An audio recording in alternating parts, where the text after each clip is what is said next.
Before today's video, I just wanted to get on here real quick and say a huge thank you to all of you because this week, this YouTube channel hit 1,000 subscribers in just 9 months, actually 9 months to the day of posting our first video. And I'm just so excited. I'm humbled. I'm honored that you would take the time to spend it with me and that you would like these videos and subscribe to them. So I'm so grateful for each one of you. But not only do I want to say thank you, I want us to celebrate. So next Friday night, that's March the 3rd at 8 p.m. Eastern time, I'm going to do a live YouTube, kind of like a Q&A chat style YouTube. So think of some questions to ask me, and Tim's going to be joining me, and we'll try our best to respond to your questions. And we might even bake up a little something while we're chatting, but I just thought that would be a fun way to celebrate. So hopefully I will see you next Friday, March the 3rd at 8 p.m. Eastern.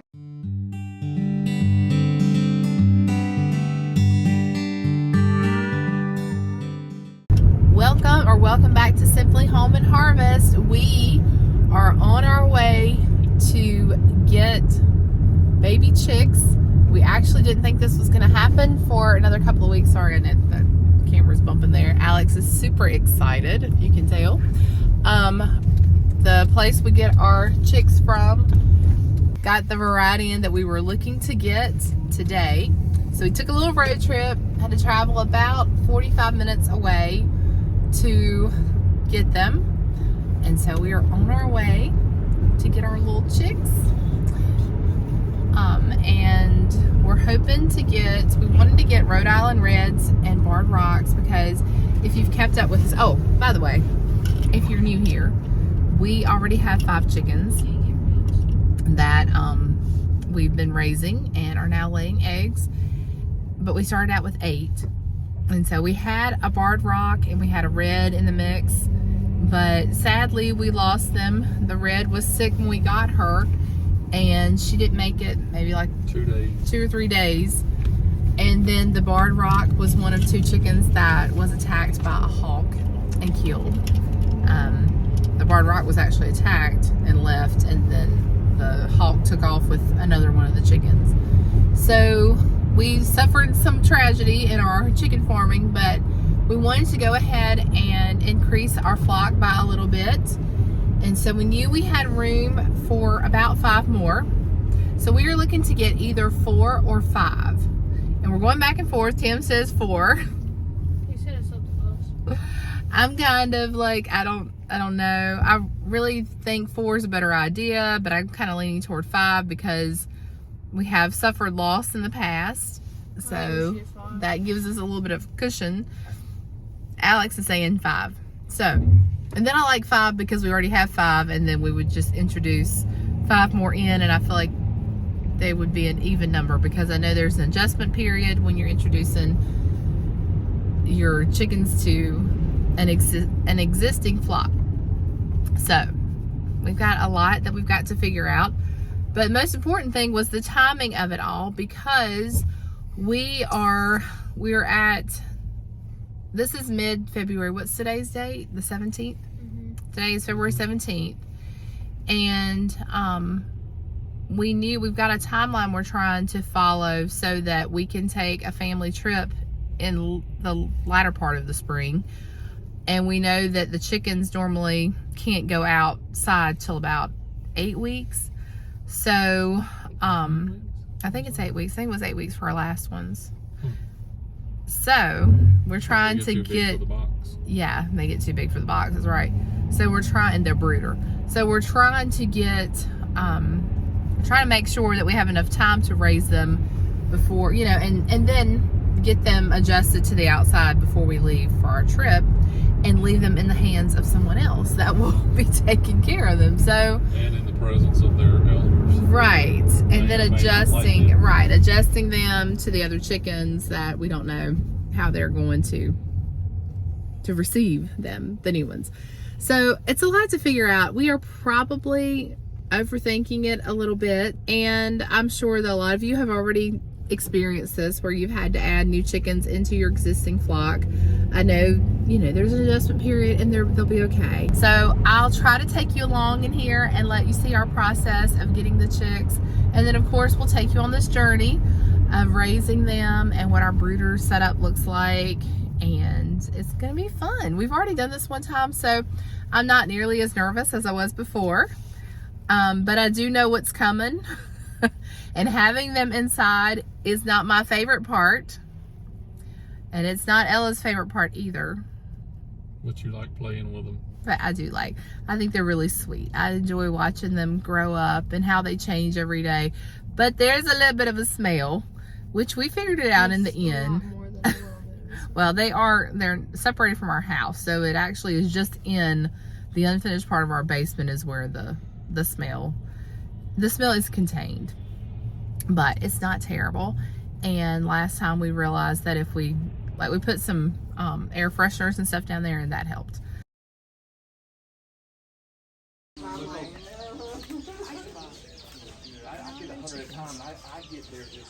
Wow, they've got more than 10 of them. So I grow them out and sell them? Yeah. And I said, I can start buying 35 cents a piece. Oh, yeah. And then I paid more shipping than I did the chicken. Timothy, he mentioned silver queens too. Oh, look at the bugs.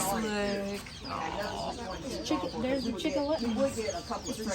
What, with a stripe? No, there's Is there more than one? Yeah, there's another one. 3 of them with a stripe. All right, so we think we got here in.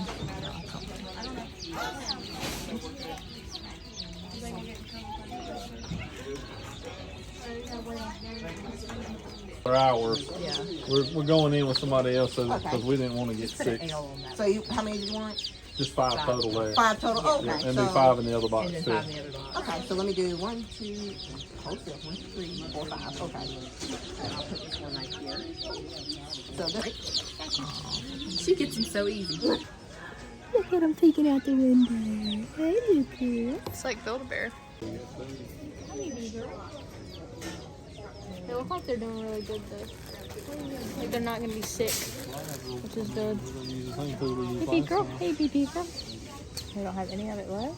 I thought we did. Not for chicks. We don't want to keep them out too long. Well, we had to do that last time, didn't we?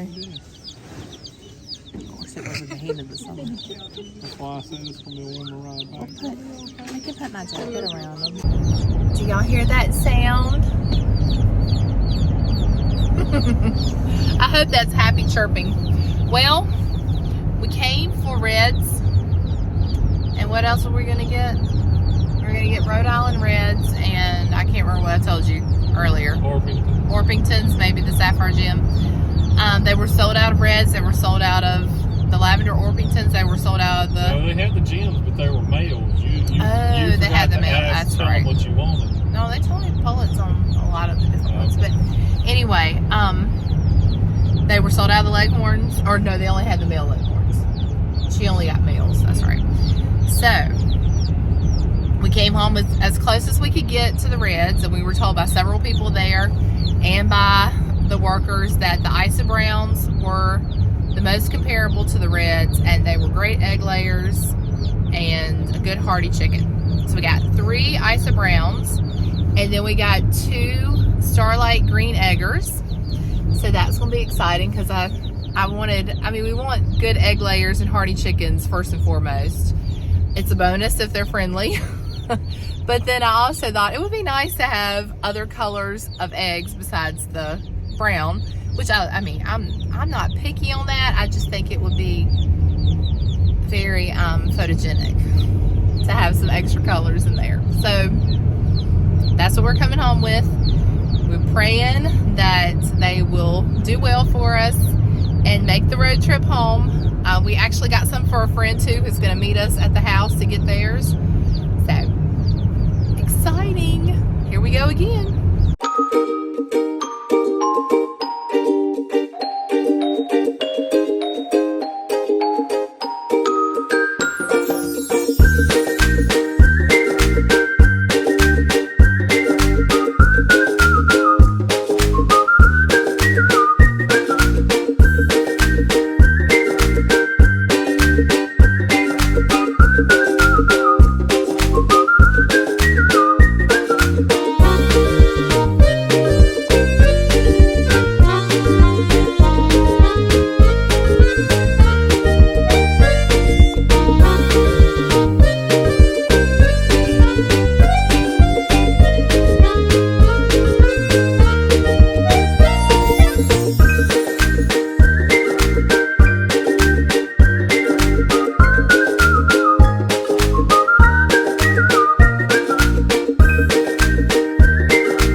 show you our setup here. We've got our brooder, but I wanted to also show you how these chicks are already jumping up on the brooder. Last time we had chicks, it took them, what, a week or two to figure out how to jump up on the brooder, and now they haven't even been here for 24 hours and they've already figured that out. So that was the worst part for me with the raising the chicks inside, is that they would get on this brooder and they would use the bathroom, and it was so nasty. So we figured out a way to cut down on the mess, and I'll have to show you that in a few minutes. But here's two of them. I think these two look like chipmunks. Those are starlights. And the other ones are browns. And they are... You want to see them? Yeah. I got 3 browns under there. Even though they're more red, because they are actually in the Rhode Island Red family. They're a Rhode Island Red breed, which is what we originally wanted, but this is what they had left. So these were the little chicks that were meant for us to take home. That's right. And the 2 that look like chipmunks, though, they're they crack me up. Tim says we can't name them. And we've got one that's dealing with pasty butt issues, which we went through before. So we might talk a little bit about that in this video. We'll show you how to take care of pasty butt, which is just a lovely little thing that we have to go through sometimes. Oh, they're so cute. So these are our 5 new little ladies, which aren't named right now. And that's the way it will probably stay for a little while. Here's a picture of the brooder, or a picture of the box of the brooder that we have. We picked ours up at Tractor Supply last year, but I'm sure there are many other places that you can get it. But I will leave a link to this in the description box below. And we just preferred this over the heat lamp. It is a more distributed heat. It's a lot safer as far as like leaving it on. And more like just like a warming plate is what it is. It has different settings, and I'll show you in a second what I did in an attempt to keep it clean. Like I said, the best way is to cover this, and I just used some Glad Press and Seal wrap. It needs to be the press and seal, not plastic wrap, because the plastic wrap will not stick. But all I did was just cut the length that I needed and just pressed it down really well. And this is what I did last time, and it worked nicely after a few days. I just take this sheet off and replace it, but it keeps down on having to clean it, especially like the little areas where it has screws. It would get, their mess would get down in those holes, and it was just so hard to get clean. So that's just a little trick that we do, and like I said, it cuts down on a lot of the hassle. But they're under there now, nice and warm. Make sure you really let them know about that brooder and how safe and efficient and good it works. Yes. And it's more natural to them too, because they're underneath like they would be a mother hen. Right. For me, it's all about the safety. This side. I can't get it. So this is Pasty Butt, this little chick has. Okay. And basically, Tim can help me with this, and we're doing this on our watch. Basically, what has happened is this chick, her little vent has been blocked from just some poop buildup that we need to try to knock off and clean. And this happens a lot of times, like if the chicken gets really stressed, and it can happen like You need to massage it. during shipping. You have to kind of get in there and massage it too. You don't want to, Till the vent's clean, you don't want to pull it. you don't want to ever pull anything.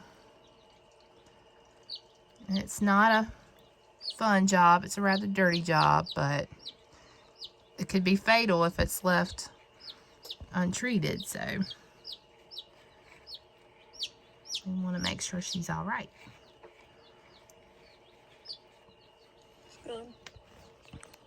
We'll show at the end. Make sure she's good and dry.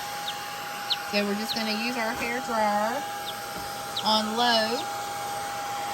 And we just want to try to dry her off because we don't want her to stay wet, and that can cause her to get chilled and not be very happy. Well, she's not very happy right now. But this is like our third or fourth time having to do this, so kind of figured it out. But now we've got that vent, which I don't know if you can see her little vent, but it's nice and open now. And she shouldn't have any more problems unless she gets stressed out again and this happens again. But most of the time, after once or twice, they're pretty good to go. Okay, so you can see we returned her to the flock.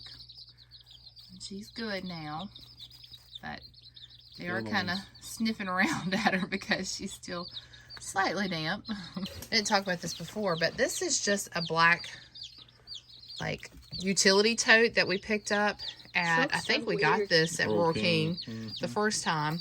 And it's just a black utility tote. It came with this yellow top, just a regular top, and Tim cut the center of the top out and put some chicken wire in it. And this we use, he zip tied it to the top. This we actually use after they get a little bit older and they try to fly out of the box. But for the first couple of weeks, we really don't need that top on there because they're too little, we think, to do that. Now that they've started to jump on the brooders, I don't know, they might develop quicker than the others did. But that's all you really need, and some shavings, which we picked these up at Tractor Supply. The bag's upside down, but these are, what are these, honey? Pine, gotta use pine. Pine. Not cedar. Pine shavings. And make sure you get the pine, not the cedar. And then the kit, we actually did buy a kit, but you don't need to buy a kit. We did that the first time. Yeah, don't buy the kit because it comes with a heat lamp, especially if you're going to get this brooder that we talked about earlier. You don't really need the kit, but you do need a little feeder, and you can get a smaller feeder too. That'll work just as well. But this one holds a little bit more feed, so you don't have to fill it up as often. Plus, it has more, you know, space for them all to feed at the same time. And then this is just a watering system. The water comes down through the bottom. Now, we will elevate these probably today, get them up off the shavings, because as they get bigger, they will make a terrible mess, and we have to come down here like a couple times a day and clean all the shavings out of the water. But we learned last time that if we can elevate them a little bit and put like a block of wood or something down underneath them, that helps tremendously. So we will do that probably later today or in the next couple of days. But that's really all you need. So if you're looking to get chickens, this is all you need to start out. Now, obviously, you'll need a coop that's really secure for them when they go outside. And that won't be for these chickens until probably they are about 8 to 10 weeks old. They're really noisy right now. They want to say hello. But, you know, there is a little bit involved, but as far as startup cost, these chicks were $3.99 a piece, and food's about $10 a bag of chips. This is the food that they are eating. This is just a chick starter grower, and we do the organic, the Do More organic. We found that has been the best for our chickens. We were doing the regular Do More, not the organic, and we were having some laying issues this year, as many of the rest of you were as well. But when we switched to the organic, that seemed to fix itself. So this is what we use. It's working for us right now, and everybody seems happy. Anything else you want to add? I can't say enough about the feeder. Yeah, the brooder. He said, really, like, let y'all know that this is the way to go. This brooder is the way to go. And I agree. It also is adjustable. And if you can see that, we've got it on the lowest setting in the back and then like a mid setting in the front, just so it slants. And you can adjust it as they grow. Adjust the plate on it, and they'll have a whole lot more room to get underneath. And then as they're bigger, if you still need it, it turns into a heater. And you can just place it in your coop if you need it, and it will continue to heat when they get older as well. All right, is that all? I hope you enjoyed our little adventure to get new chickens. And if you're interested in raising your own chickens, or you're interested in the journey, how to build a chicken coop, all the things, I will link some of my videos from last year down in the description box below, so you can check those out. In fact, I've got a whole playlist just on backyard chickens, so that's what I will link for you. But if you have any questions, drop them down in the comment section and we will try to answer those for you. We're not experts yet, but we are learning new things. This is our second time raising chickens, and I think we've learned a lot, haven't we? Since we first started out. So, you know, if this is the kind of content you like, we'll also be in the garden here coming up soon, and I'm always sharing new recipes in the kitchen. We do a lot of DIY projects, so if that's something you're interested in, make sure. I know, that's what I'm saying. I'm going to cut this one. Okay, so you go around the curve. All right. It's recording. It is that. Make sure you hit that subscribe button so you don't miss out on any of the content that's to come. So until next time, remember to live simply, use what you have, and enjoy the moments you've been given, and we will see you in the next one.